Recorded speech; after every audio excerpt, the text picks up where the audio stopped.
Hello बच्चों, कैसे हैं आप लोग। आप सभी को मेरे YouTube channel Nitesh chemistry classes में स्वागत है बच्चों। तो हम लोग जो इस 2-3 वीडियो के अंदर जो हम देखे बच्चों, तो हम लोग पढ़ रहे थे chemical reaction of carboxylic acid, है ना। तो उसमें हम लोग आज हम लोग जो पढ़ने वाले हैं इस वीडियो के अंदर बच्चों, chemical reaction of carboxylic acid में, वो है कि रिएक्शन विथ बेस।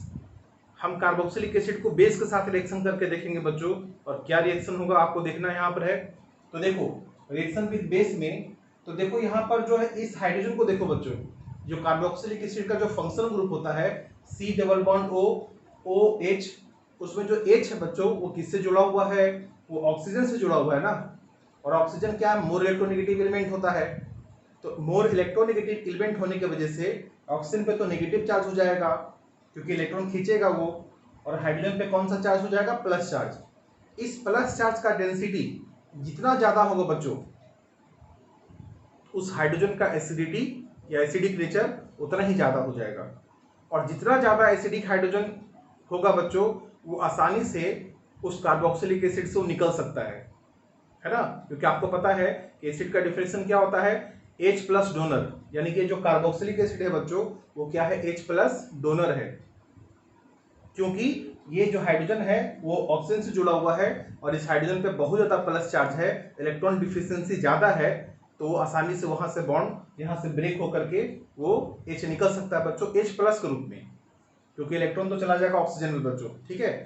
तो इस हाइड्रोजन के नेचर एसिडिक हाइड्रोजन है बच्चों, अब इसीलिए इसके साथ रिएक्शन हो सकता है बेस के साथ, है ना, कोई बेस के साथ रिएक्शन हो सकता है। तो देखो हम कुछ बेस से रिएक्शन करवाए हम लोग। सोडियम बाइकार्बोनेट एक बेस है बच्चों। करना क्या था आपको कि इस हाइड्रोजन को देखो हटा लो, यहां से हाइड्रोजन हटा लो, इस इलेक्ट्रॉन को उठा करके इस ऑक्सीजन के सर पे डाल दीजिए। तो यहाँ पर O माइनस हो जाएगा, जो निकलेगा H प्लस बच्चों, वो तो इस H से मिल करके एक ऑक्सीजन से मिल करके H2O बना देगा। और यहाँ पर बच्चों क्या होगा कि जो हाइड्रोजन हटा है वहां पर एक सोडियम आ जाएगा बच्चों, है ना, सोडियम साल्ट ऑफ एल्कोनोएट बन जाएगा बच्चों, और यहाँ पर H2O प्लस CO2 बन जाएगा, ठीक है। इसी तरह से रिएक्शन होता है, सारा रिएक्शन उसी तरह से होगा बच्चों। देखो आपको सोडियम के साथ रिएक्शन हुआ, H निकल गया, सोडियम बैठ गया, हाइड्रोजन गैस निकल गया बच्चों। सोडियम हाइड्रोक्साइड के साथ देख रहे हैं आप लोग, यहाँ से H, यहाँ से OH, H2O बन के निकल गया, सोडियम फिर से आगे बैठ गया, तो सोडियम एल्कोनोएट बन गया, है ना। ये आप R के जगह पर बच्चों बेंजीन भी कर सकते हैं। आप लोग R के जगह पर जो अल्काइल है ना, वहां पर बेंजीन भी लिख सकते हैं हम लोग, बेंजोइक एसिड, उसका भी यूज कर सकते हैं आप लोग बच्चों। रिएक्शन सब इसी तरह से होने वाला है, क्योंकि मेन काम यहाँ पर होने वाला है, जो इंपॉर्टेंट वर्क होगा बस यहीं पर होने वाला है बच्चों, ठीक है। कैल्शियम ऑक्साइड बच्चों, कैल्शियम ऑक्साइड भी बेस है। जितने भी मेटल का ऑक्साइड हो बच्चों, या मेटल का हाइड्रोक्साइड हो, वो भी फर्स्ट और सेकेंड ग्रुप का हो, तो वो अच्छा बेस है, स्ट्रॉन्ग बेस है। तो उसी तरह से यहाँ पर ये भी बेस है। तो इसका जो कैल्शियम का वैलेंसी 2 होता है बच्चों, तो यहाँ पर 2 यहाँ पर मोल आएगा और इस तरह से जुड़ेगा, और यहाँ से 2 मोल लेंगे तो 2 हाइड्रोजन हो जाएगा, तो 2 हाइड्रोजन यहाँ से, एक ऑक्सीजन यहाँ से, H2 बन के निकल जाएगा। इसका तो स्ट्रक्चर जानते हैं कैसे लिखाएगा, 2 बार इसको लिखना है बच्चों, यहाँ पर कुछ ऐसा करके RC double bond O minus, RC double bond O minus calcium 2 plus, इस तरह से लिखना है बच्चों आप लोगों, है ना। यही लिखा हुआ है यहाँ पर, इस जगह पर यही लिखा हुआ है, ठीक है। इसको नाम कैल्शियम एल्कोनोएट बोल सकते हैं हम लोग। अब देखो ग्रीनार्ड एजेंट भी एक तरह का बेस होता है बच्चों। ग्रीनार्ड एजेंट जो होता है एक तरह का बेस होता है। ग्रीनार्ड एजेंट को तोड़ेंगे तो कैसे टूटेगा बच्चों, CH3 MgCl, है ना। अगर तोड़ना चाहेंगे तो CH3 माइनस MgCl प्लस, है ना। यहाँ से निकलेगा H प्लस, यहाँ से क्या निकलने वाला है, H प्लस, ये H प्लस, यहाँ से CH3 माइनस, ये दोनों मिल करके क्या कर लेगा बच्चों, ये बेस ग्रुप में काम कर रहा है, क्योंकि एसिडिक हाइड्रोजन को ले रहा है ये। तो ये CH3 माइनस और H मिलकर क्या बना देगा, मीथेन गैस। और फिर यहाँ पर क्या बैठेगा, H निकलने के बाद MgCl बैठ जाएगा, जैसे यहाँ दिख रहा है आपको। सोडामाइड लिक्विड अमोनिया बच्चों, सोडामाइड लिक्विड अमोनिया भी एक बेस है बच्चों, बेस है। उसमें क्या होता है कि यहाँ पर जो है H निकलेगा, सोडियम आके बैठेगा, जो H निकलेगा वो NH2 के साथ जाएगा और अमोनिया गैस बन जाएगा। कौन सा गैस, अमोनिया गैस, ठीक है। उसी तरह से देखो फिनाइल मैग्नीशियम क्लोराइड, जैसे ये टूटा है बच्चों CH3 माइनस के रूप में, उसी तरह से फिनाइल माइनस के रूप में टूटेगा ये, और यहाँ से H निकलेगा, और ये बेंजीन बन जाएगा। क्या बन जाएगा? बेंजीन बन जाएगा यहाँ पर बच्चों, ठीक है। तो कुछ यहाँ पर इसका इंपॉर्टेंट रिएक्शन देखें बच्चों बेस के साथ, इसमें कि क्या सोडियम बाइकार्बोनेट, थोड़ा सा दिमाग में रखना आप लोग, क्योंकि टेस्ट में भी काम होता है इसका, जो कि आगे लिखवाएंगे आपको हम, ठीक है। और फिर ग्रीनाइड एजेंट हो गया, सोडामाइड लिक्विड अमोनिया हो गया, कैल्शियम ऑक्साइड हो गया, सोडियम सोडियम और सोडियम हाइड्रोक्साइड हो गया, ये सब आपका एसिड बेस रिएक्शन है बच्चों। तो हम इसका आगे बढ़ सकते हैं लोग।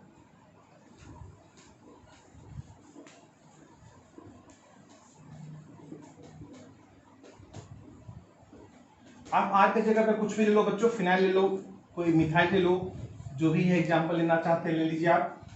रिएक्शन तो आपको इसी तरह से होगा जैसा हम दिखा दिए, है ना। तो कुछ एग्जाम्पल लिखने की ज़्यादा आवश्यकता है नहीं। हम यहाँ पर इंपॉर्टेंट बात बताएंगे बच्चों, जिसका नाम है आपका acidic strength. Acidic strength of carboxylic acid. क्या बच्चे बताएंगे हम लोग? Acidic strength of carboxylic acid. तो कार्बोक्सिलिक एसिड का अगर हमारे पास 2-3 कार्बोक्सिलिक एसिड दे दिया जाए और पूछा जाए हमसे कि बताइए कौन ज़्यादा स्ट्रॉन्ग एसिड है, तो फिर वो कैसे डिसाइड करते हैं, उसके बारे में बात करेंगे बच्चों यहाँ पर हम लोग, ठीक है। तो सबसे पहले हम लोग कुछ बेसिक बात समझ लें यहाँ पर acidic strength of carboxylic acid में, कि देखो यहाँ पर अगर हमारे पास ऐसा लिखा हुआ के ए, कि के क्या होता है बच्चों? के का नाम होता है, के का नाम समझो आप लोग, dissociation constant of weak acid. जितने भी ऑर्गेनिक एसिड होते हैं बच्चों, चाहे वो कार्बोक्सिलिक एसिड हो, चाहे अल्कोहल का कुछ एसिड हो, वो सब वीक एसिड होता है बच्चों, ठीक है। तो यहाँ पर जो वीक एसिड का जो है ना डिसोसिएशन कांस्टेंट को बताने का काम कौन कर रहा है? के ए। और हम एक बात और आपको बताना चाहते हैं, पी के माइनस लॉग के ए, देखो, ठीक है। अब इस के का फिजिकल सिग्निफिकेंस क्या है बच्चों? अगर किसी एसिड का के वैल्यू दिया जाता है तो हम उससे क्या समझ पाते हैं, ठीक है। इसका मतलब ये हो गया, यहाँ पर आपको एग्जांपल समझाते हैं। अगर आपका 2 एसिड है बच्चों, एग्जांपल ग्रुप में समझ लो, 2 एसिड है, मान लो कि एसिड ए है और एसिड बी है, और इसका के का वैल्यू दे दिया है 4, इसका के का वैल्यू दे दिया है बच्चों 9, है ना। अब आपसे पूछेगा कि बताओ कि कौन सा एसिड ज्यादा स्ट्रॉन्ग है के का वैल्यू से, तो हम आपको बता दें यहाँ पर कि जिस एसिड का के का वैल्यू ज्यादा होता है बच्चों, डिसोसिएशन कांस्टेंट का वैल्यू ज्यादा होता है, वो स्ट्रॉन्ग एसिड होता है। और स्ट्रॉन्ग एसिड का मतलब ये होता है कि वो जल्दी से H प्लस को क्या कर देगा? रिलीज कर देगा, हटा देगा, H प्लस को अपने से रिमूव करवा देगा, ठीक है, रिलीज करवा देगा। जो कार्बोक्सिलिक एसिड या जो भी एसिड बच्चों H प्लस को जल्दी से रिलीज करवा दे, तो उसका एसिडिक स्ट्रेंथ क्या हो गया? बढ़ गया। और ये तभी हो सकता है जब उसमें एसिडिक हाइड्रोजन के पास बहुत ज्यादा पॉजिटिव चार्ज हो, ठीक है। यहां से बता पाएंगे बच्चों हम लोग कि जो एसिडिक स्ट्रेंथ में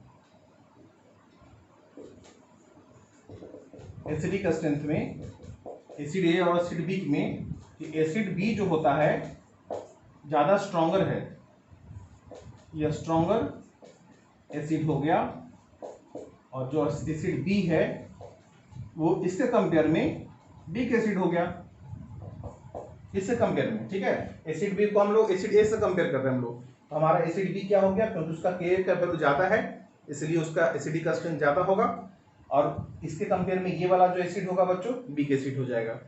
मैंने acid B stronger acid B weaker acid, ठीक है। वीकर एसिड लिख दो आप लोग, ज्यादा अच्छा रहेगा। तो एसिड के का मतलब समझ में आ गया बच्चों आप लोगों को कि के का फिजिकल सिग्निफिकेंस ये है कि अगर 4-5 एसिड भी दे दिया गया आपको, तो जो के का वैल्यू दे दिया जाए उससे हम उसका एसिडिक ऑर्डर निकाल पाएंगे, एसिडिक स्ट्रेंथ निकाल पाएंगे। जिस एसिड का के का वैल्यू ज्यादा होगा वो ज्यादा एसिडिक होगा, ज्यादा स्ट्रॉन्गर एसिडिक होगा, ठीक है, ज्यादा स्ट्रॉन्गर एसिड होगा। और उसमें यहाँ पी के देख लो बच्चों, अगर के का वैल्यू ज्यादा होगा तो पी के क्या हो जाएगा? कम हो जाएगा। मतलब जिस एसिड का पी के ए का वैल्यू कम रहेगा वही में ज्यादा एसिड एसिडिक स्ट्रेंथ का होगा। समझ रहे हैं इसको? यानी कि the acid having lower value of pK and higher value of Ka will be a stronger acid. ठीक है, क्या लिखना चाहिए हमको? एसिड हैविंग लोअर या हायर वैल्यू ऑफ Ka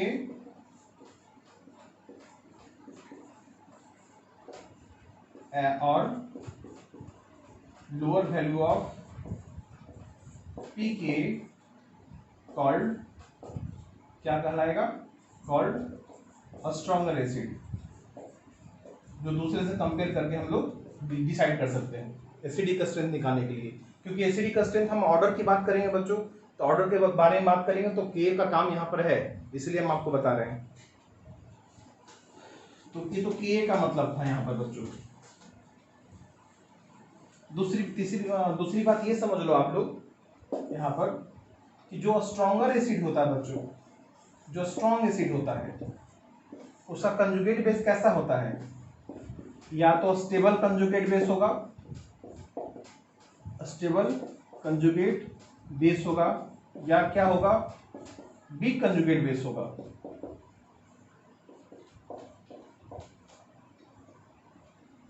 है ना? एक स्ट्रॉन्गर एसिड का, एक स्ट्रॉन्ग एसिड का क्या होता है? उसका जो कंजुगेट बेस बनता है, एक H+ निकलने के बाद जो अनायन बनता है उसको हम कंजुगेट बेस बोलते हैं बच्चों। अगर वो बेस जो होता है कंजुगेट बेस, अगर वो स्टेबल है, stable by the generally resonance से देखते हैं हम लोग, तो अगर वहां पर रेजोनेंस का कुछ फैक्टर चल रहा है तो वो स्टेबल हो जाएगा कंजुगेट बेस, तब उसका एसिड कैसा हो जाएगा? स्ट्रॉन्गर हो जाएगा। ठीक है, या दूसरे तरीके से हम लोग देख सकते हैं कि अगर उसका बेसिक जो कंजुगेट बेस का बेसिक नेचर है बच्चों, इलेक्ट्रॉन देने की क्षमता है, क्योंकि माइनस आ जाएगा तो इलेक्ट्रॉन देने की क्षमता आ जाएगा उसके अंदर, तो अगर इलेक्ट्रॉन देने की क्षमता कम है तो यानी कि वीक कंजुगेट बेस है, तो भी इसका एसिड कैसा होगा बच्चों? स्ट्रॉन्ग होगा। जैसे यहाँ पर देखो आप लोग, जैसे HCl और HI ऐसा कुछ है बच्चों, तो इसका कंजुगेट बेस क्या होगा कि एक H+ निकलने के बाद जो अनायन बचता है, तो एक H+ निकलने के बाद कौन सा अनायन बचेगा? Cl-। इसमें क्या होता है बच्चों? I-H+। अब पूछेगा कि बताइए कौन इसमें स्ट्रॉन्ग एसिड है, HI या HCl? तो हम इस कंजुगेट बेस पे ध्यान देंगे बच्चों। जो कंजुगेट बेस है, इस कंजुगेट बेस का जिसका वीक एसिड होगा, वीक कंजुगेट एसिड होगा, बेस होगा, वही इसका एसिड स्ट्रॉन्ग होगा। तो यहां पर हम आपको बता दें बेसिक ऑर्डर में बच्चों Cl- is greater than I-। Cl- is greater than, क्योंकि ये जो ग्रुप हम पिछले वीडियो में आपको लिखवाए थे बच्चों, ये तो ग्रुप में है आपका, तो ग्रुप में क्या होता है? 1 by साइज, जितना साइज छोटा होगा बच्चों उसका बेसिक नेचर ज्यादा होगा। तो साइज छोटा कौन है? Cl का, तो उसका बेसिक नेचर ज्यादा हो गया। अगर बेसिक नेचर ज्यादा हो गया बच्चों तो फिर क्या होगा? उसका एसिड वीक हो जाएगा। और जिसका बेसिक नेचर कम होगा बच्चों, जिसका बेसिक नेचर कम होगा वो क्या होगा? उसका एसिड कैसा होगा? स्ट्रॉन्ग होगा। इसलिए एसिडिक स्ट्रेंथ में क्या निकाल सकते हैं हम लोग? एसिडिक स्ट्रेंथ में हम लोग निकालेंगे तो HI is greater than HCl। ये तो हम इसके लिए बताया बच्चों। अब हम अगर कार्बोक्सिलिक एसिड लेंगे तो देखो वहां पर हम स्टेबिलिटी के बारे में बात करेंगे हम लोग। ठीक है, ये कुछ ऐसा सिंपल समझा दिया आपको हम कि आप वीक कंजुगेट बेस का मतलब क्या समझिएगा। तो ये बात है यहाँ पर, इसका यूज करना है हम लोग को। अभी देखेंगे एग्जांपल के साथ आप लोग। और समझो कि अगर कार्बोक्सिलिक एसिड है बच्चों और इसमें दो ग्रुप जुड़ा हुआ है, एक ERG, एक क्या है बच्चों? EWG।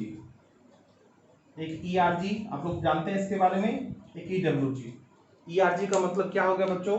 Electron withdrawing group, electron releasing group. ERG का मतलब क्या होता है बच्चों? ERG का मतलब हो गया इलेक्ट्रॉन रिलीजिंग ग्रुप। EWG का मतलब क्या हो गया? Electron withdrawing group. Releasing group क्या करता है बच्चों? यहाँ पर इलेक्ट्रॉन देता है, और विड्रॉइंग क्या करता है? इलेक्ट्रॉन खींचता है ना? तो रिलीजिंग ग्रुप क्या करेगा? क्योंकि ये एसिडिक है, किसके वजह से है बच्चों? एसिडिक क्यों है?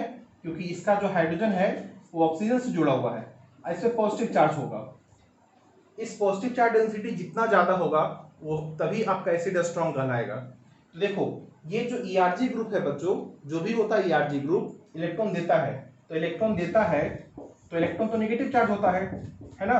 तो नेगेटिव चार्ज जब इसको हाइड्रोजन को दीजिएगा तो इसकी जो पॉजिटिव चार्ज डेंसिटी है वो क्या हो जाएगा, कम जाएगा। और जब पॉजिटिव चार्ज डेंसिटी कम हो जाएगा बच्चों तो इसका एसिडिक नेचर भी कम जाएगा। मतलब ये क्या करता है, it decrease acidic nature. ERG group acidic nature को घटा देता है, कम कर देता है, एसिडिक स्ट्रेंथ को कम कर देता है बच्चों। ईडब्ल्यूजी क्या कर रहा है, इलेक्ट्रॉन को अपनी तरफ खींच रहा है। जब नेगेटिव चार्ज अपनी तरफ खींचेगा बच्चों तो ये जब ये खींचेगा इससे तो फिर ये इससे खींचेगा, फिर ये इससे खींचेगा, तो इसके पास पॉजिटिव चार्ज डेंसिटी क्या हो जाएगा, बहुत ज्यादा हो जाएगा। यानी कि इलेक्ट्रॉन विड्रॉइंग क्या करता है, इस हाइड्रोजन पे जो पॉजिटिव चार्ज डेंसिटी है बच्चों उसको बढ़ा देता है वो। और जितना ज्यादा पॉजिटिव चार्ज डेंसिटी होगा, जितना ज्यादा उसके पास इलेक्ट्रॉन डिफिशियंसी होगा, प्लस चार्ज का मतलब क्या, इलेक्ट्रॉन डिफिशियंसी, तो उतना ही जल्दी ये टूट करके अलग हो सकता है बच्चों। ठीक है, तो यहाँ पर जो है, यहाँ पर ये क्या करेगा, it increase acidic nature.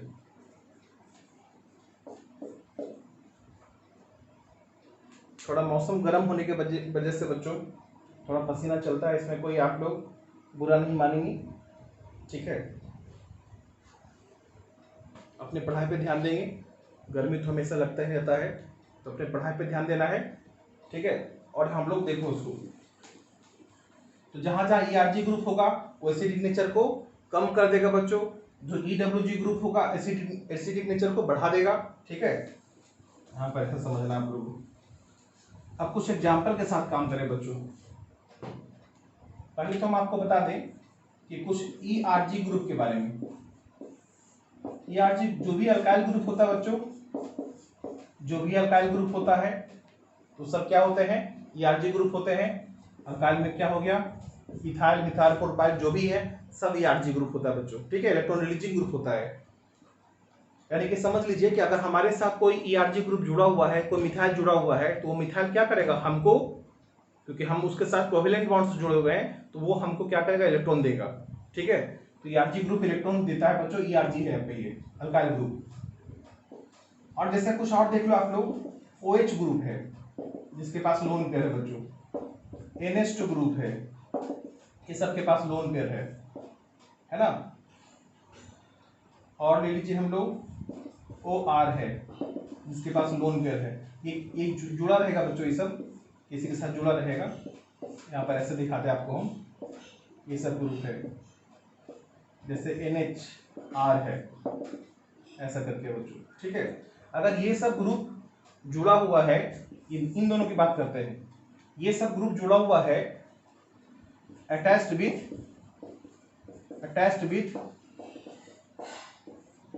sp2 hybridised carbon और फिनाइल।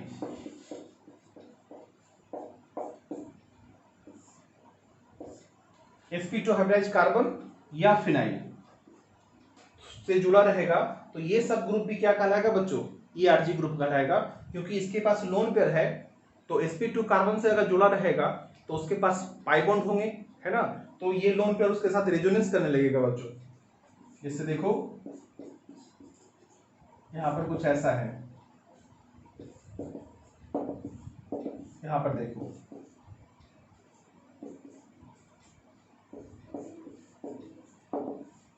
ऐसा है, तो देखो यहां पर ये जो ग्रुप दिख रहा है आपको, ये ईआरजी की ईडब्ल्यूजी है, तो देखो बगल में पाई बॉन्ड है, तो ये इलेक्ट्रॉन इसको देने लगा बच्चों रेजोनेंस से, तो ये ग्रुप कैसा हो गया आपका, ईआरजी ग्रुप हो गया, क्योंकि ये ग्रुप जो है इलेक्ट्रॉन दे रहा है इस डबल बॉन्डेड कार्बन को। ठीक है, लेकिन अगर रेजोनेंस का पॉसिबिलिटी नहीं है बच्चों, तो यही ग्रुप जो है यहाँ पर ईडब्ल्यूजी हो जाएगा, क्योंकि लोन पेयर का तो रेजोनेंस हुआ नहीं, लेकिन ऑक्सीजन का इलेक्ट्रोनेगेटिविटी ज्यादा होने की वजह से ये तो इलेक्ट्रॉन को अपनी तरफ खींचने लगा। ऑक्सीजन का इलेक्ट्रोनेगेटिविटी ज्यादा है किससे, कार्बन से, तो ये इलेक्ट्रॉन को अपनी तरफ खींचेगा, तब खींचने वाला ग्रुप बन गया ये इलेक्ट्रॉन अब इधर जाने लगा, जो ऊपर में इलेक्ट्रॉन इधर जा रहा था अब इलेक्ट्रॉन इधर जाने लगा, तब क्या हो गया ईडब्ल्यूजी। तो ये सब ग्रुप अगर बच्चों अगर sp2 हाइब्रिडाइज्ड कार्बन से जुड़ा हो या फिनाइल से जुड़ा हो तो ये सब ग्रुप क्या कहलाएगा, ERG ग्रुप कहलाएगा। ठीक है, इलेक्ट्रॉन रिलीजिंग ग्रुप कहलाएगा, जो एसिडिक नेचर को कम करेगा बच्चों, कम करेगा। ठीक है, जब EWG की बात करते हैं हम लोग, उसमें कुछ एग्जांपल ले लें हम लोग। CF3 कुछ ऑर्डर के साथ आपको बता दें कि देखो ये सब ग्रुप इलेक्ट्रॉन विड्रॉइंग ग्रुप है, और कौन स्ट्रॉन्गर है EWG में, यही आपको बता रहे हैं यहाँ पर। फिर हमको यहाँ पर साइनाइड ले लो, अल्डिहाइड, कीटोन, ऐसा कीटोन है। यहाँ पर थोड़ा लिख देते हैं बच्चों, आप ये समझ लीजिएगा। यहाँ पर फ्लोरीन, क्लोरीन, ब्रोमीन, आयोडीन, इस तरह से है। इसी के पीछे जा रहा है फ्लोरीन, यानी फ्लोरीन ज्यादा इलेक्ट्रोनेगेटिव, फिर क्लोरीन ऐसा करके जा रहा है।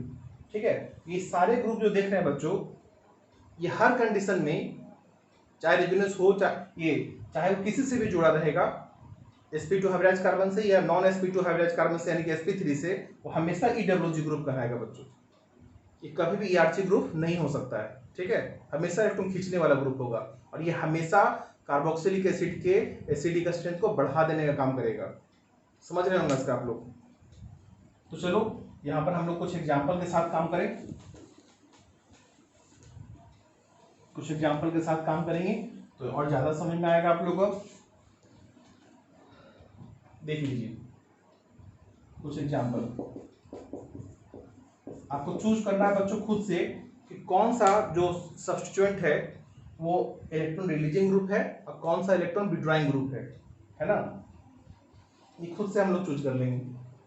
जैसे देखिए आप लोग, पहले हम आपको केस 1 कर देते हैं। केस 1 में बताते हैं इफेक्ट ऑफ ERG ग्रुप,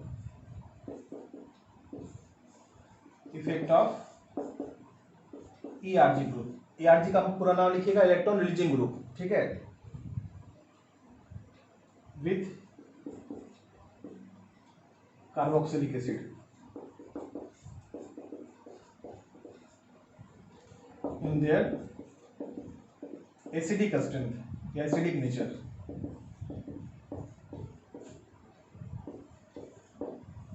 अगर ERG ग्रुप कार्बोक्सिलिक एसिड से जुड़ा हो तो उसके एसिड नेचर पर क्या इफेक्ट पड़ेगा, कैसे उसके ऑर्डर को चेंज करेगा वो, तो उसके बारे में बात करेंगे बच्चों। तो ERG पहले तो आपको बता दें, ERG decrease acidic nature, acid nature को डिक्रीज करता है। अब कुछ एग्जांपल देख लो बच्चों आप लोग। पहले हम केस 1 में ERG पे ही बात कर लें हम लोग। जैसे फॉर्मिक एसिड है आपका, सबसे लोएस्ट कार्बन का जो एसिड होता है बच्चों, कार्बोक्सिलिक एसिड, वो क्या है, फॉर्मिक एसिड।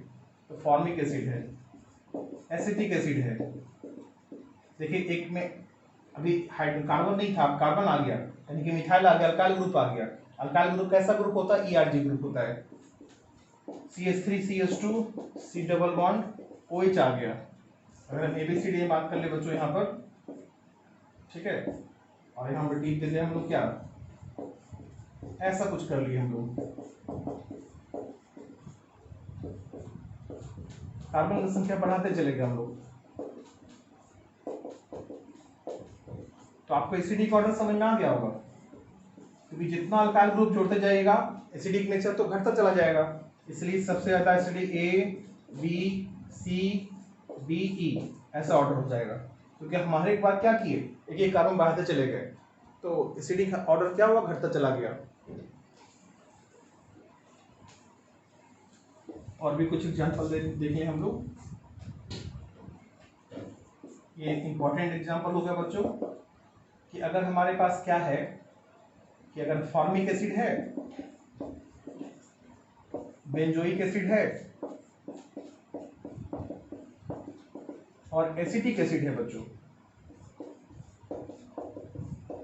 कैसे डिसाइड करेंगे हम लोग। ठीक है, तो इतना तो समझ लो कि फॉर्मिक एसिड जब होता है बच्चों, वो हमेशा सबसे ज्यादा स्ट्रॉन्ग एसिड होता है, क्योंकि इसमें कोई भी कार्बन नहीं जुड़ा हुआ है इसके साथ। लेकिन देखिए यहाँ पे कार्बन से जुड़ गया, तो कार्बन तो कुछ क्या करता है, कुछ इलेक्ट्रॉन देने की क्षमता है उसके पास, है ना। यहाँ भी कार्बन से जुड़ा हुआ है, तो इतना समझ लो कि फॉर्मिक एसिड का एसिडिक स्ट्रेंथ हमेशा बेंजोइक एसिड से भी ज्यादा होगा बच्चों, और एसिटिक एसिड से भी ज्यादा होगा, क्योंकि यहाँ पर कोई कार्बन नहीं, हाइड्रोजन सिर्फ जुड़ा हुआ है, कोई रिलीजिंग ग्रुप नहीं जुड़ा हुआ है, लेकिन यहाँ पर कार्बन और कार्बन जोड़ने से वजह से इसका एसिडिक नेचर कम जाएगा। ठीक है, तो इसका एसिडिक ऑर्डर में क्या हो जाएगा, फॉर्मिक एसिड हो जाएगा। हम यहाँ नाम भी लिखते हैं आपको, हम फॉर्मिक एसिड हो जाएगा। अब इन दोनों में बात आता है बच्चों कि इन दोनों में कौन ज्यादा आपका एसिडिक होगा। तो देखो है तो दोनों में कार्बन, ठीक है, दोनों में कार्बन है, लेकिन इस कार्बन का हाइब्रिडेशन क्या है बच्चों, sp2, इस कार्बन का हाइब्रिडेशन क्या है, sp3। तो ज्यादा इलेक्ट्रोनेगेटिव कौन है बच्चों, तो जो sp होता है वो सबसे ज्यादा इलेक्ट्रोनेगेटिव होता है, फिर उससे कम sp2 और सबसे कम sp3। तो sp2 में sp3 में ज्यादा इलेक्ट्रोनेगेटिव sp2 कार्बन होता है, इसका मतलब उसके पास कुछ ना कुछ इलेक्ट्रॉन खींचने की क्षमता ज्यादा है, किससे, sp3 से। तो जब ये कुछ खींचेगा बच्चों, कार्बन है तो नेचर है देने का, लेकिन चूंकि इलेक्ट्रोनेगेटिविटी उसके पास sp2 है तो कुछ खींचने का भी नेचर है बच्चों, उसके वजह से इस हाइड्रोजन पे पोल प्लस चार्ज डेंसिटी कुछ बढ़ जाएगा इससे कंपेयर में। ठीक है, इसीलिए यहां पर आंसर क्या हो जाएगा, बेंजोइक एसिड और तब एसिटिक एसिड बच्चों। ठीक है, समझ गए आप लोग, इस तरह से हम लोग कर रहे हैं। हम लोग कुछ और भी एग्जांपल दिए जाए यहाँ पर, इस सब एग्जांपल का आप लोग यूज करेंगे। अब कुछ बताते हैं आपको बच्चों, यहाँ पर हम EWG के बारे में, केस 2 ग्रुप में। EWG ग्रुप अगर हमारा जुड़ गया कार्बोक्सिलिक एसिड में तो फिर कैसे हम लोग काम करेंगे। ठीक है, EWG ग्रुप, तो आपको पता है कि EWG क्या करता है बच्चों, बोलो आप लोग, increase acidic nature, acidic nature को बढ़ाता है ना। इसमें को कुछ एग्जांपल भी आपको तो लिखवा दिए बच्चों, यहाँ पर CF3 है, नाइट्रो है, साइनाइड है, ऐसा लिखवा दिया आपको हम। तो हम लोग यहाँ पर कुछ एग्जांपल लेके काम करें। जैसे आपके पास क्या है, फ्लोरीन, बी में है आपका क्लोरीन,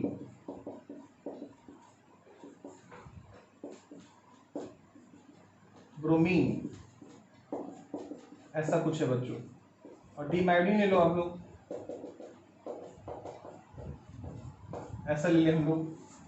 तो क्या हो जाएगा, इसका एसिडिक एसिड समझ में आ गया होगा आपको कि फ्लोरीन ज्यादा इलेक्ट्रोनेगेटिव है तो ज्यादा इलेक्ट्रॉन को खींचेगा, तो इसमें ज्यादा प्लस चार्ज बनाएगा, तो इसका एसिडिक नेचर बढ़ जाएगा। तो जैसे जैसे इलेक्ट्रोनेगेटिविटी घटता जाएगा हाइड्रोजन का, तो उसका खींचने की क्षमता घट जाएगा, तो एसिडिक नेचर भी घट जाएगा। A B C D है ना, इस तरह से आपका बच्चों। अगर हम लोग नाइट्रो की बात करें,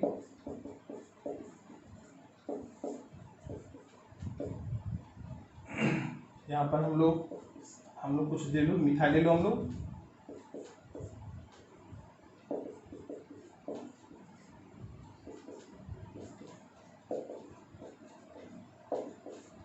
NR3+ ली, तो बहुत ज्यादा स्ट्रॉन्ग इलेक्ट्रॉन विड्रॉइंग ग्रुप है बच्चों। ठीक है, तो ये सबसे ज्यादा इलेक्ट्रॉन विड्रॉइंग ग्रुप ये वाला होता है बच्चों। इसलिए एसिडिक ऑर्डर में आपको बताते हैं यहाँ पर एसिडिक नेचर में क्या हो जाएगा, एसिडिक ऑर्डर में क्या हो जाएगा, तो नाइट्रो से भी ज्यादा स्ट्रॉन्ग विड्रॉइंग ग्रुप NR3+ होता है बच्चों। ठीक है, इसकी वजह से क्या हो जाएगा यहाँ पर, एसिडिक ऑर्डर हो जाएगा C, फिर A और फिर B, क्योंकि B तो इलेक्ट्रॉन दे रहा है, वो तो एसिडिक नेचर को कम कर देगा बच्चों। ठीक है,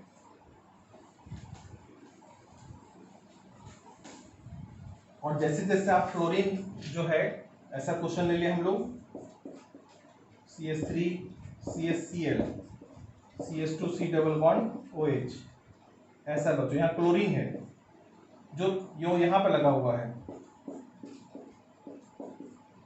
यहाँ पे क्लोरीन, ये डिस्टेंस फैक्टर है यहाँ पर,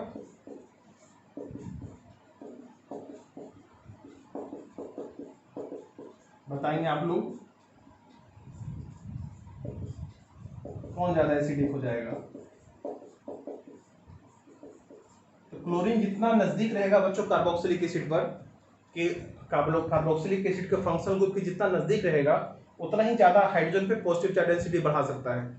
इसकी वजह से क्या होगा यहाँ पर कि आप जो है कि सबसे ज़्यादा एसिडिक को क्या मानेंगे, एसिडिक का स्ट्रेंथ किसको मानेंगे आप लोग, जहाँ पर क्लोरीन आपका ज़्यादा नज़दीक है कार्बोक्सिलिक एसिड के। तो ज़्यादा नज़दीक कौन हुआ, P, उस पर बताओ आप लोग, फिर आपका A, फिर B हो जाएगा, और सबसे ज़्यादा लास्ट में चला जाएगा B, क्योंकि इसमें B में तो हाइड्रोजन ग्रुप जुड़ा ही नहीं है, कोई भी इलेक्ट्रॉन विड्रॉइंग ग्रुप नहीं है, जिसकी वजह से सबसे कम एसिडिक इसका हो जाएगा।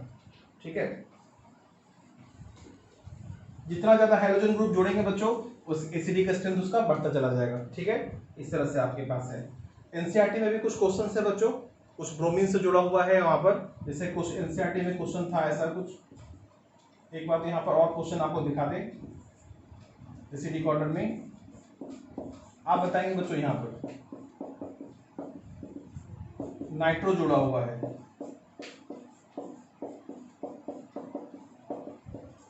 ऐसा जुड़ा हुआ आपका ये Cl जुड़ा हुआ है। हाइड्रोजन ग्रुप हमेशा EWG ग्रुप होता है बच्चों, ये माइनस आई इफेक्ट ज्यादा शो करता है। हाइड्रोजन क्लोरीन जो होता है माइनस आई इफेक्ट ज्यादा स्ट्रांग होता है उसके रेजोनेंस इफेक्ट से, है ना। तो ये हमेशा जो है ना एसिडिक स्ट्रेंथ को बढ़ाने का ही काम करेगा। मिथाइल ग्रुप,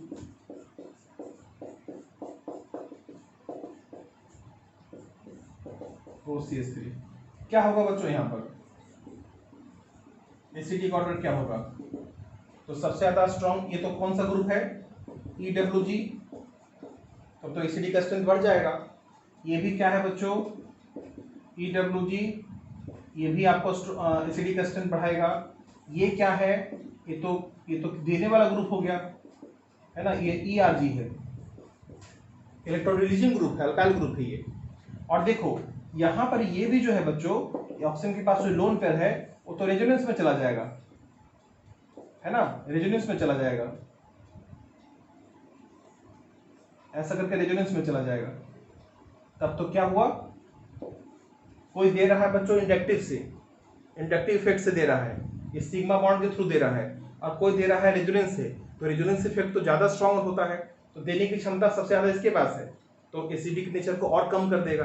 तो बताइए इसका आंसर क्या होगा, नाइट्रोक्लोरीन में nitro strong electron withdrawing group है, तो एसिडिक स्ट्रेंथ बढ़ जाएगा। तो क्या हो जाएगा, A, B, C, D। D सबसे कम क्यों हो गया बच्चों, क्योंकि ऑक्सीजन जो था वहां पर इलेक्ट्रॉन रिलीजिंग ग्रुप हो गया और रेजोनेंस इलेक्ट्रॉन देने लगा, रेजोनेंस से। यहाँ प्लस M इफेक्ट से हो रहा है बच्चों, प्लस पॉजिटिव मेसोमेरिक इफेक्ट, या प्लस R इफेक्ट बोलते हैं, प्लस पॉजिटिव रेजोनेंस इफेक्ट। तो उसके वजह से क्या होगा, इसका एसिडिक स्ट्रेंथ बहुत ही कम जाएगा। ठीक है, इस तरह से हम लोग यहाँ पर बता सकते हैं आप लोगों। तो क्वेश्चन था क्या वहां पर, जरा देखें हम लोग एनसीईआरटी में क्या क्वेश्चन था।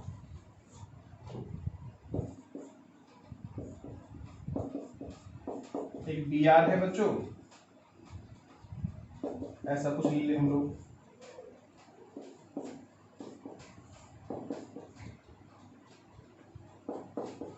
CH3 है,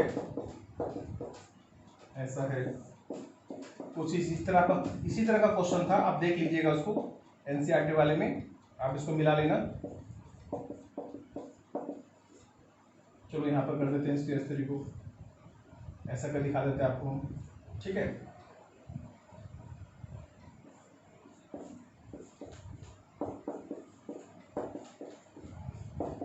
ऐसा है बच्चों। तो बोलो इसका एसिडिक स्ट्रेंथ क्या होगा, एसिडिक ऑर्डर क्या होगा, बता सकते हैं आप लोग। इसका एसिडिक ऑर्डर हो जाएगा सबसे ज्यादा एसिडिक हो जाएगा, क्योंकि ये तो इलेक्ट्रॉन विड्रॉइंग ग्रुप है, ये तो इलेक्ट्रॉन खींचेगा, तब तो एसिडिक स्ट्रेंथ बढ़ा देगा। बट ये मिथाइल ग्रुप कैसा ग्रुप है बच्चों, ये तो आपका ERG है, एसिडिक स्ट्रेंथ को कम कर देगा, है ना। तो बताइए क्या आंसर हो जाएगा। अब BR जितना नजदीक होगा एसिडिक स्ट्रेंथ उतना ही ज्यादा होगा, इसका मतलब यहाँ पे तो BR दूर है कार्बोक्सिलिक एसिड से, यहाँ पर नजदीक है, तो A हो जाएगा, D हो जाएगा, और जितना ERG ग्रुप नजदीक जाएगा बच्चों एसिडिक स्ट्रेंथ को उतना ही कम कर देगा वो। तो मिथाइल ग्रुप दूर कहाँ पर, यहाँ पर दूर है, देखो दूर यहाँ पर है, तो C हो जाएगा और तब B हो जाएगा। ठीक है, ये क्वेश्चन और देखो आप लोग, एसिडिक स्ट्रेंथ में कुछ बेंजीन से जुड़ा हुआ है, समझो नाइट्रो ग्रुप यहाँ पर है,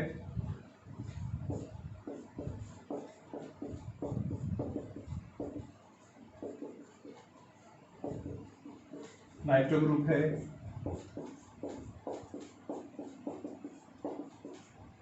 बेंजोइक एसिड है, मिथॉक्सी है बच्चों, मिथॉक्सी ग्रुप जुड़ा हुआ वहां पर, ठीक है। ये मिथॉक्सी ग्रुप हो गया, आपका ग्रुप जुड़ गया। इसका एसिडिक स्ट्रेंथ बता सकते हैं बच्चों हम लोग, इस क्या होगा एसिडिक स्ट्रेंथ इसका। तो नाइट्रो ग्रुप समझ रहे हैं कैसा ग्रुप है, EWG है। जितना ज्यादा नाइट्रो ग्रुप जुड़ेगा ज्यादा नंबर उसका रहेगा। जैसे यहाँ देखो दो नाइट्रो ग्रुप है तो एसिडिक स्ट्रेंथ तो ऐसे ज्यादा बढ़ जाएगा, ठीक है। तो आंसर क्या हो जाएगा, बी, ए। और देखो ये तो ग्रुप क्या है, देने वाला ग्रुप है ना, तब तो वो एसिडिक नेचर को कम कर देगा। तो उससे अच्छा ये वाला है स्ट्रॉन्ग एसिड, और सबसे लास्ट में ये जाएगा बच्चों, ठीक है। इसी तरह का क्वेश्चन था और हम लोग बना सकते हैं उसको। एक आप लोग जो है ऑर्थो इफेक्ट के बारे में समझ लो। केस नंबर 3 बता रहे हैं बच्चों, जो बेंजीन से जुड़ा हुआ है, बेंजोइक एसिड से जुड़ा हुआ है। केस नंबर 3 समझिए, एसिडिक स्ट्रेंथ इन ऑर्थो पारा मेटा, ऑर्थोमेटा पारा सब्स्टिट्यूटेड बेंजोइक एसिड, है ना, ये समझना आपको। अब बेंजीन पे तो 3 तरह का पोजीशन होता है बच्चों, जैसा आपको पता हो गया होगा, यहाँ पर होता है, आपको पता है यहाँ पर कि अगर ये कार्बोक्सिलिक एसिड है, तो ये पोजीशन को क्या बोलते हैं बच्चों, इसको ऑर्थो बोलते हैं। इसको क्या बोलते हैं, मेटा, इसको बोलते हैं हम लोग पारा, है ना। रेजोनेंस इफेक्ट सिर्फ कहाँ पे लगता है बच्चों, ऑर्थो और मेटा पे रेजोनेंस इफेक्ट होता है। इलेक्ट्रॉन लेना देना रेजोनेंस जो भी होता है वो सिर्फ ऑर्थो और पारा पे होता है। मेटा पोजीशन पे कोई रेजोनेंस नहीं होता है ना। यानी कि Meta position free from resonance. जो भी इलेक्ट्रॉन खींचा या दिया जाएगा बच्चों मेटा पोजीशन पर, वो सिर्फ इलेक्ट्रोनेगेटिविटी के डिफरेंस से होगा, लेकिन रेजोनेंस से नहीं होगा। तो Meta position free from resonance, but ortho पारा पे रहेगा तो रेजोनेंस इफेक्ट वहां लगता है बच्चों, ठीक है। तो अब जरा देखें हम लोग, एक हम आपको बताने जा रहे हैं ortho effect of benzoic acid. Ortho effect 2 जगह लगता है बच्चों, एक एनिलीन में लगता है और एक बेंजोइक एसिड में लगता है आपका। ये फिनोल जैसा कोई काम नहीं है यहाँ पर।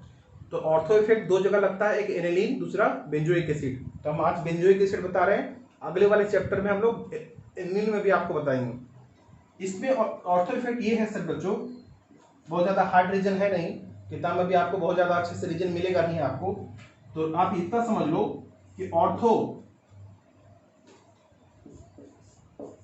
अगर बेंजीन पर, बेंजोइक एसिड पर कोई ऑर्थो पोजीशन पर EWG ग्रुप जुड़ा हो या ERG ग्रुप जुड़ा हो, बात समझ में आपको। अगर बेंजोइक एसिड में ऑर्थो पोजीशन पर EWG ग्रुप जुड़ा हो, ERG ग्रुप जुड़ा हो, कुछ भी ग्रुप जुड़ा हो, तो उसका एसिडिक स्ट्रेंथ हमेशा मेटा वाले से भी ज्यादा होगा, पारा वाले से भी ज्यादा होगा और बेंजोइक एसिड से भी ज्यादा होगा। यानी कि यहां पर इसका एसिडिक स्ट्रेंथ ज्यादा होगा, किससे, बेंजोइक एसिड से भी और ऑर्थो वाले से भी होता है, ऑर्थो वाले से भी, सॉरी, और मेटा या पारा सब्स्टिट्यूट बेंजोइक एसिड, यही ऑर्थो इफेक्ट है बच्चों। मतलब कि ऑर्थो पर अगर EWG ग्रुप जुड़ा हो, ऑर्थो मतलब ये पोजीशन है, कार्बोक्सिलिक एसिड के बगल वाला जो कार्बन है बच्चों बेंजोइक एसिड में, उसका वो पोजीशन ऑर्थो कहलाता है। ऑर्थो पोजीशन पे कुछ भी जुड़ा हो, EWG जुड़ा हो, ERG जुड़ा हो, तो वो हमेशा उसका एसिडिक स्ट्रेंथ ज्यादा होगा, इससे बेंजोइक एसिड से भी और मेटा और पारा सब्स्टिट्यूटेड बेंजोइक एसिड से भी। ये आप याद रख लीजिए, कोई बहुत ज्यादा इसका हार्ड रीजन मिलेगा नहीं कहीं आप लोगों को, इसलिए आपको याद ही रखना पड़ेगा इसको, ठीक है। इससे आपको फायदा ये हो गया कि ऑर्थो वाला जो दिखे आपको, ऑर्थो पोजीशन पे जो भी दिखे आप लोग, आपको उसका एसिडिक स्ट्रेंथ आगे कर दो आप लोग, ठीक है। ये होता है, ये एसिडिक ऑर्डर है बच्चों। ये कौन सा ऑर्डर बताया आप लोगों को, एसिडिक ऑर्डर। ये ऑर्थो इफेक्ट में ये एसिडिक ऑर्डर है आपका ये, ठीक है। आप अपना यहाँ पे लिख लीजिएगा एसिडिक ऑर्डर। अब कुछ एग्जाम्पल ले लें हम लोग, कुछ एग्जाम्पल ले लें यहाँ पर हम लोग, एग्जाम्पल ले लिया जाए। देखो C डबल बॉन्ड OH है ए में, आप ही बताना इसका आंसर क्या हो पाएगा, क्योंकि बात अगर समझ में आ गया हो तो अब आंसर खोज सकते हैं आप लोग।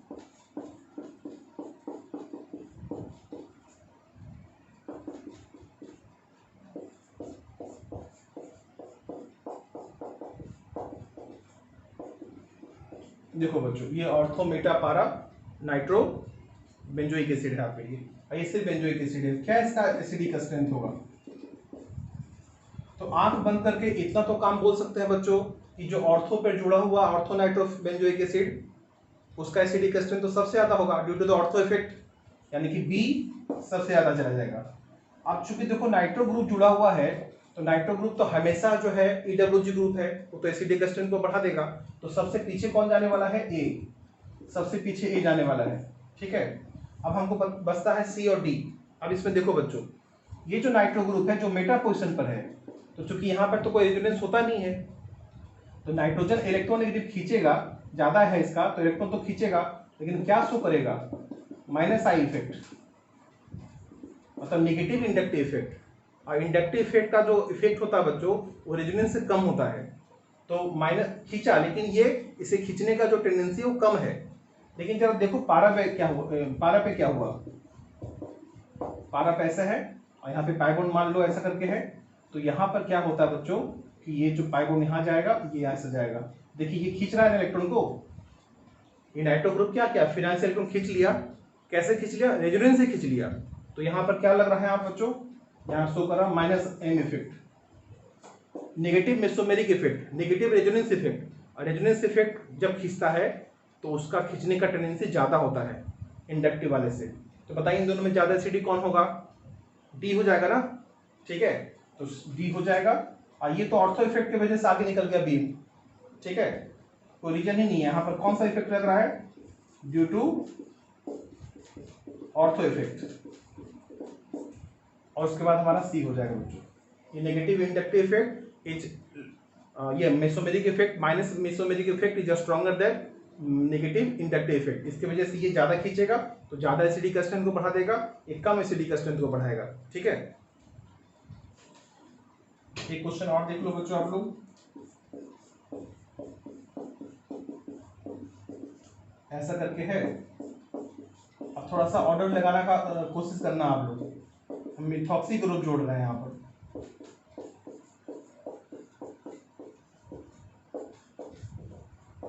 मिथॉक्सी ग्रुप जोड़ दिया गया है।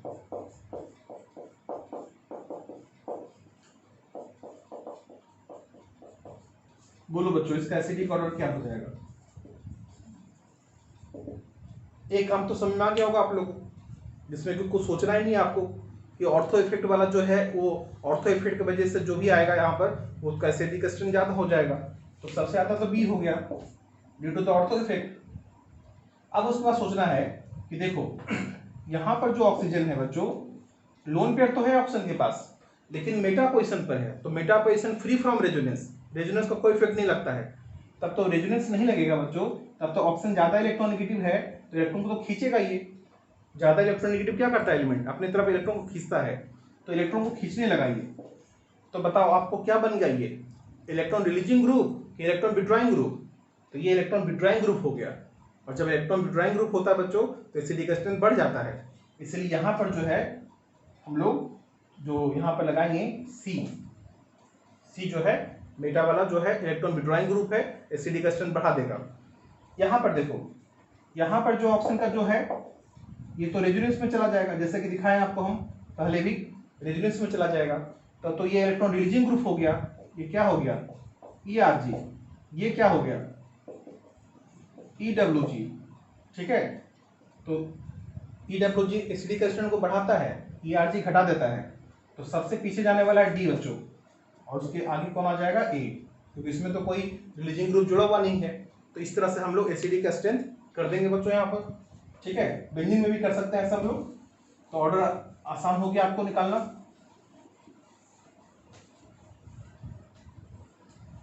ऑर्थो पोजीशन पर दो ऑर्थो पोजीशन होता है बच्चों।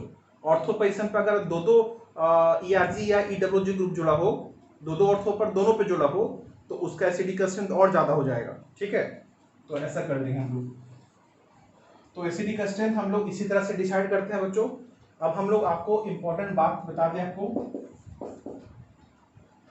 एक दूसरा रिएक्शन आपको बता रहे हैं, electrophilic substitution reaction of benzoic acid. जैसा कि पता है आपको बच्चों, इलेक्ट्रोफिलिक सब्स्टिट्यूशन रिएक्शन सिर्फ बेंजीन में चलता है, ऐसा है ना, और ये बेंजीन के साथ जो जुड़ा ग्रुप है उसके साथ होता है, यानी कि मेनली ये आपको बेंजीन के साथ जुड़ा हुआ रिएक्शन होता है। इसमें नाइट्रेशन है, सल्फोनेशन है, हेलोजनेशन है ना, जानते हैं आप लोग। फ्रीडर का अल्काइलेशन एसाइलेशन है। तो आपको बता दें कि बेंजीन जो है ना, बेंजोइक एसिड जो है, ये जो ग्रुप है बच्चों, ये EWG है, इलेक्ट्रॉन विड्रॉइंग ग्रुप है। तो इलेक्ट्रॉन को खींचेगा। खींचने की वजह से क्या होता है कि जब इलेक्ट्रॉन ऊपर जाएगा बच्चों, तो हमारे फिनाइल पे क्या होता है कि पॉजिटिव चार्ज डेंसिटी बढ़ जाता है। हमारे फिनाइल पर पॉजिटिव चार्ज डेंसिटी बढ़ जाता है, तो जिसकी वजह से कोई इलेक्ट्रोफाइल जब होगा, कोई इलेक्ट्रोफाइल आएगा, क्योंकि इस इलेक्ट्रोफिलिक सब्स्टिट्यूशन में क्या होता है बच्चों, कोई इलेक्ट्रोफाइल जो है ना, हाइड्रोजन को हटा करके खुद बैठ जाता है, तो इसीलिए इलेक्ट्रोफिलिक सब्स्टिट्यूशन रिएक्शन बोलते हैं हम लोग।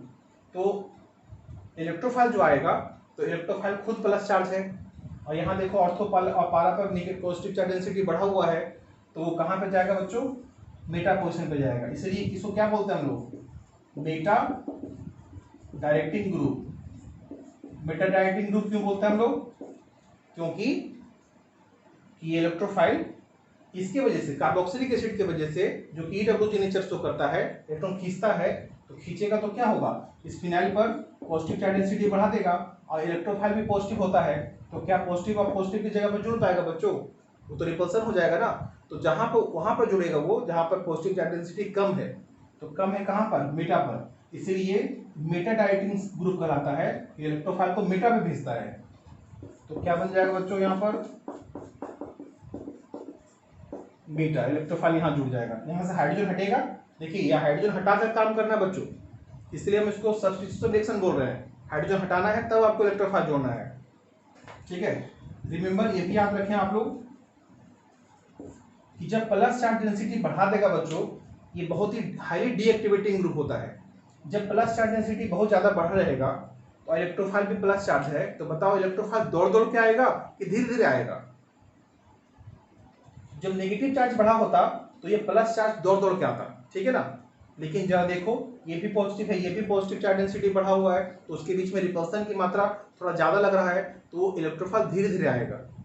यानी कि ये जो कार्बोक्सिलिक एसिड है बच्चों, वो इलेक्ट्रोफिलिक सब्स्टिट्यूशन रिएक्शन का जो रेट ऑफ रिएक्शन है, रिएक्टिविटी घटा देता है।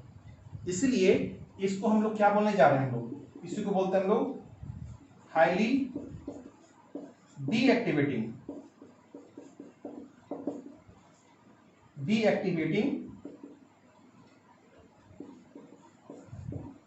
ग्रुप, हाईली डीएक्टिवेटिंग ग्रुप, यानी कि इलेक्ट्रोफिलिक सब्स्टिट्यूशन रिएक्शन का रेट ऑफ रिएक्शन घटाने का काम करता है ये, क्योंकि इलेक्ट्रोफाइल जो पॉजिटिव चार्ज का है और जो फिनाइल पे जो प्लस चार्ज है उसके पास भी प्लस चार्ज है, तो वहां पर रिपल्सन होता है, तो इलेक्ट्रोफाइल को आसानी से उतार नहीं देता है, इसलिए रेट ऑफ रिएक्शन कम रहता है बच्चों। इसीलिए आपको पता होना चाहिए यहाँ पर कि benzoic acid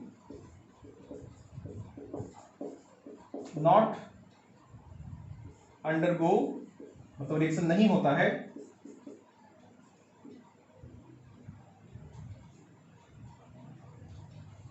Friedel-Crafts alkylation and acylation. जो 5 रिएक्शन होते थे बच्चों हम लोगों को बेंजीन का, nitration, sulphonation, halogenation, Friedel-Crafts alkylation, Friedel-Crafts acylation, तो याद रखो कि बेंजोइक एसिड फ्रीडल-क्राफ्ट अल्काइलेशन और फ्रीडल-क्राफ्ट एसाइलेशन में नहीं जाता है, इसके हाईली डीएक्टिवेटिंग ग्रुप होने की वजह से। क्योंकि जब इलेक्ट्रॉन खींच लेता है बच्चों बहुत ज्यादा, तो होता क्या है यहाँ पर, इन दोनों वाले केस में बताते हैं आपको, एक्सपेरिमेंटली देखा गया ये आपको है ना। आपको पूछा जाएगा कि क्यों नहीं करता, तो बोलना आप लोग कि बहुत ही हाईली डीएक्टिवेटिंग ग्रुप है, बहुत ज्यादा इलेक्ट्रॉन को खींच लिया अपनी तरफ। तो खींचता है तो इलेक्ट्रॉन तो कार्बन पे डेंसिटी पे बढ़ा दिया, यहाँ पे बढ़ा दिया, तो इलेक्ट्रोफाइल जो है बेंजीन पे ना अटैक करके इस कार्बन पे कहीं अटैक करने लगता है, ठीक है, क्योंकि इलेक्ट्रॉन ऊपर चला गया पे, उसकी वजह से ये Friedel Crafts alkylation acylation show नहीं करता बच्चों, due to the highly deactivating nature of benzoic acid, ठीक है। तो हम रिएक्शन आपको बता दें, लेकिन ये जो है आपका और जो रिएक्शन होते हैं नाइट्रेशन सल्फोनेशन, ये सब रिएक्शन होते हैं बच्चों। यहाँ पे रिएक्शन करवा सकते हैं, नाइट्रेशन करवा सकते हैं आप लोग, ये सब रिएक्शन होता है, लेकिन स्लो रिएक्शन है, लेकिन होता जरूर है। इसका रेट ऑफ रिएक्शन तो कम है, लेकिन रिएक्शन बनता है, ऑर्थो नाइट्रो और ये बेंजोइक एसिड। हम लोग सल्फोनेशन करवा सकते हैं, COMP2SO4 SO3H। हम लोग ब्रोमिनेशन करवा सकते हैं बच्चों, FeBr3, इसका करवा सकते हैं हम लोग, Br नहीं जोड़ सकते, लेकिन यहाँ पर हम लोग CH3Cl एनहाइड्रस AlCl3 या CH3COCl एनहाइड्रस AlCl3 का रिएक्शन नहीं करवा सकते हैं। ना फ्रीडल क्रॉप अल्काइलेशन करवा सकते हैं, ना फ्रीडल क्रॉप एसाइलेशन करवा सकते हैं बच्चों। पर ये तीनों रिएक्शन होता है, लेकिन रेट ऑफ रिएक्शन कम है, लेकिन होता है, उसका कुछ प्रोडक्ट बन जाता है, लेकिन इसमें तो प्रोडक्ट ही नहीं बन पाता है, due to the highly deactivating nature of carboxylic acid which attached with the benzene के साथ, ठीक है।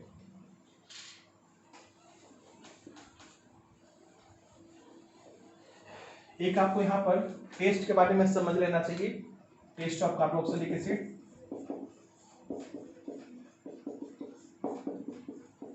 टेस्ट ऑफ कार्बोक्सिलिक एसिड वो है आपका, दो टेस्ट के बारे में बताता है बच्चों, एक है सोडियम बाइकार्बोनेट टेस्ट, एक है आपका neutral FeCl3 test, FeCl3 solution test. दो टेस्ट के बारे में बता दें आपको हम। कार्बोक्सिलिक एसिड जो है, इसे कार्बोक्सिलिक एसिड जो है जब सोडियम बाइकार्बोनेट से रिएक्शन करता है बच्चों, तो क्या बनाता है, CO2 का बबल्स देता है, formation of CO2 plus H2O और प्लस CO2, ये CO2 का बबल्स देता है, बबल्स ऑफ CO2। आपको पता होगा अल्कोहल में सोडियम बाइकार्बोनेट रिएक्शन नहीं कर सकता था एक्सेप्ट पिक्रिक एसिड, है ना, एक्सेप्ट पिक्रिक एसिड। तो सोडियम बाइकार्बोनेट के साथ तो रिएक्शन अल्कोहल का कभी नहीं होता है एक्सेप्ट पिक्रिक एसिड, क्योंकि पिक्रिक एसिड का 3 नाइट्रो ग्रुप जुड़ा हुआ है जो एसिडिक एसिड को बढ़ा देता है, तभी रिएक्शन हो पाता है, लेकिन ऐसे नहीं होता फिर अल्कोहल में रिएक्शन। लेकिन ये कार्बोक्सिलिक एसिड में रिएक्शन होता है और CO2 का बबल्स भी देता है बच्चों। एक FeCl3 सॉल्यूशन देख लो आप लोग, तो यहाँ पर क्या हो जाएगा बच्चों, RC≡O का होल 3 Fe, ये प्रिस्पिरेट है, और प्लस HCl निकलेगा बच्चों, ये बफ कलर होता है, बफ कलर, बादामी कलर। बफ कलर का मतलब कैसा, एक बादामी कलर का प्रिस्पिरेट बैठने लगेगा, तो समझ लेना कि वो कार्बोक्सिलिक एसिड है। ऐसा ये वाला टेस्ट आपको फिनॉल में भी देखने के लिए मिलता है, आपको इनॉल वाले ग्रुप में। तो ये FeCl3 का सॉल्यूशन का टेस्ट दो जगह मिलता है, एक इनॉल को टेस्ट करने में और दूसरा कार्बोक्सिलिक एसिड को टेस्ट करने में, ठीक है। इस तरह से हम लोग कार्बोक्सिलिक एसिड को टेस्ट कर सकते हैं बच्चों। मान लो कि कोई कार्बोक्सिलिक एसिड है, कोई ईस्टर है, तो दोनों कैसे डिफ्रेंशिएट करेंगे, तो ये दोनों लगा दो, सोडियम बाइकार्बोनेट टेस्ट लगा दो आप, काम हो जाएगा, क्योंकि ईस्टर तो रिएक्शन करेगा नहीं सोडियम बाइकार्बोनेट से, बेंजोइक एसिड कर लेगा या कार्बोक्सिलिक एसिड कर लेगा, ठीक है। तो इस तरह से हम लोग टेस्ट को डिसाइड कर सकते हैं। और हम कुछ बताए थे बच्चों फॉर्मिक एसिड के बारे में, ऑक्जेलिक एसिड के बारे में, कि formic acid oxalic acid Tollens reagent test देता है, फेरिंग सॉल्यूशन टेस्ट देता है ना। लेकिन कोई दूसरा जो कार्बोक्सिलिक एसिड होगा, जैसे एसिडिक एसिड होगा या कुछ भी बेंजोइक एसिड होगा, वो टॉलिंस रिजेंट या फेलिंग सॉल्यूशन टेस्ट नहीं देता है बच्चों। तो वो भी एक टेस्ट दिमाग में रखना आप लोग। लेकिन इंपॉर्टेंट टेस्ट आपका सोडियम बाइकार्बोनेट टेस्ट और फेलिंग सॉल्यूशन टेस्ट।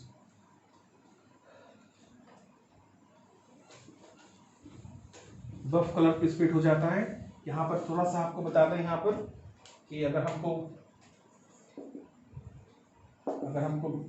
टेस्ट करना हो कार्बोबेंजोइक एसिड, ये आपको formic acid and acetic acid, इन दोनों का टेस्ट करना हो बच्चों, तो कैसे टेस्ट कर पाएंगे, कैसे इसको डिफ्रेंशिएट कर पाएंगे।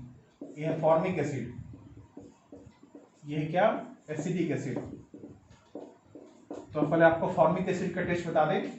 तो फॉर्मिक एसिड में बहुत सारे रिएक्शन होता है बच्चों, जैसे टॉलिंस रिजेंट टेस्ट हो जाता है, AgNH3 का होल 2 प्लस, इसको करवाएंगे Fehling solution test Cu2 plus OH minus, इसको टॉलिंस रिजेंट टेस्ट बोलते हैं, इसको फेलिंग सॉल्यूशन टेस्ट बोलते हैं।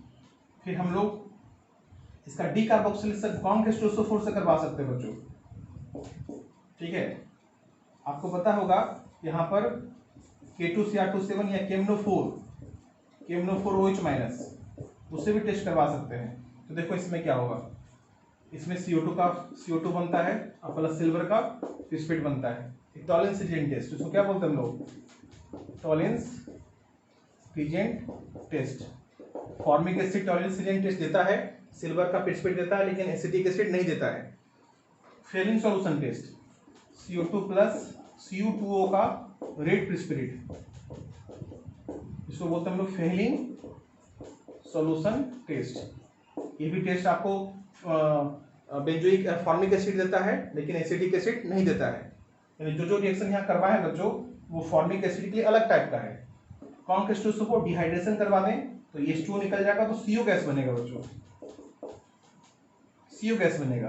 लेकिन ये एसिटिक एसिड होता तो क्या होता है, एसिटिक एनहाइड्राइड बन जाता है, तो गैस नहीं निकलता है, एसिटिक एनहाइड्राइड बन जाता है। हम आपको डिहाइड्रेशन वाले में बताए थे आप लोगों को, जब हम एसिड एनहाइड्राइड बता रहे थे तो, ठीक है। केमनो4 क्या करेगा, इसको फर्दर ऑक्सीडाइज कर देता है और CO2 गैस बनाता है बच्चों, ठीक है। CO2 गैस का बहुत देर लगता है। लेकिन ये एसिटिक एसिड जो है केमनो4 से होगा तो नो रिएक्शन हो जाएगा यहाँ पर, ठीक है। लेकिन ये तो उसको फर्दर ऑक्सीडाइज कर देता है केमनो4, इसको CO2 में, इसको ऑक्सीडाइज नहीं कर पाता है, ठीक है। तो इस तरह का टेस्ट होता है। जो एसिटिक एसिड का अगर इन चारों में लिखना चाहेंगे तो नो रिएक्शन हो जाएगा आपको ये, ठीक है। लेकिन ये फॉर्मिक एसिड का होता है। इसी तरह से टेस्ट होता है बच्चों, इतना रिवीजन कर लो। और अब अगले क्लास में हम लोग एमीन चैप्टर स्टार्ट करेंगे बच्चों, एमीन चैप्टर स्टार्ट करेंगे, ठीक है। उसका भी हम आपको वीडियो बताएंगे, आप भेजेंगे आप लोग को, आप लोग उसको अच्छे से देखेंगे, समझेंगे, नोट्स बनाएंगे उसका। तब तक इतना नोट्स बनाइए। थैंक यू बच्चों।